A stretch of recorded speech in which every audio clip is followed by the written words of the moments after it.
Right, it's a overcast but quite muggy Saturday morning. It is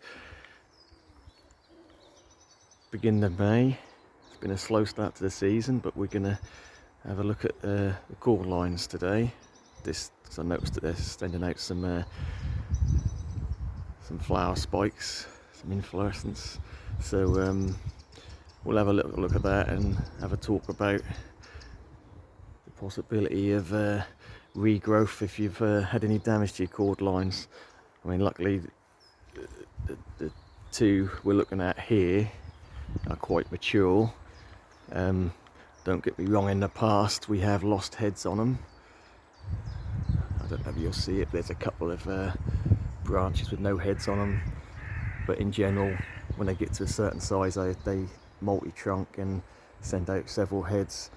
But the interesting one on this is that this head at midsection here only turned up last year. The little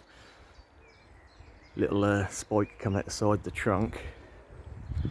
That's now the biggest head on the plant. I know it looks like there's big heads on there, and they are big, but there's several heads at the top there.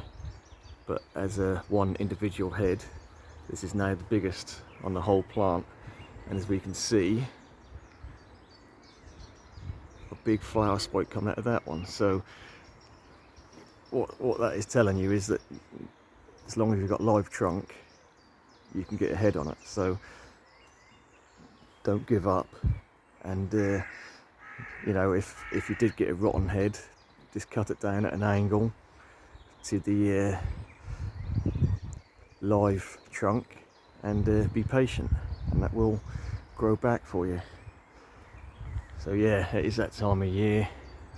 I can see a lot of heads on the cordylines. I don't know how well it's going to pick up on camera, but yeah, there's basically big flower spikes coming out of just about every head I can see. But like I say, the nice thing about this one is because it's a bit lower, I can actually reach this one. So I will, at the end of the year, cut that whole flower spike off with the mature seeds, and I'll do a load of seeds for next year. I've done it a couple of years ago when I could reach them, or sometimes they fall down, but in general you can see there's a lot of older flower heads. They might be from a couple of years back and they're still sort of hanging on. Obviously at this point all the seeds have come off, all the birds have eaten them, but if you can get to them, you can take them off and you literally get thousands and thousands of seeds, and you can start propagating them or growing them from seed real easy. Literally just a flat tray, chuck the seed in, and come spring they'll all pop up for you. These do self-seed everywhere. I have got self-seeded underneath the main clump of two plants here. I mean, this particular one is self-seeded and it's starting to get a bit of size on it.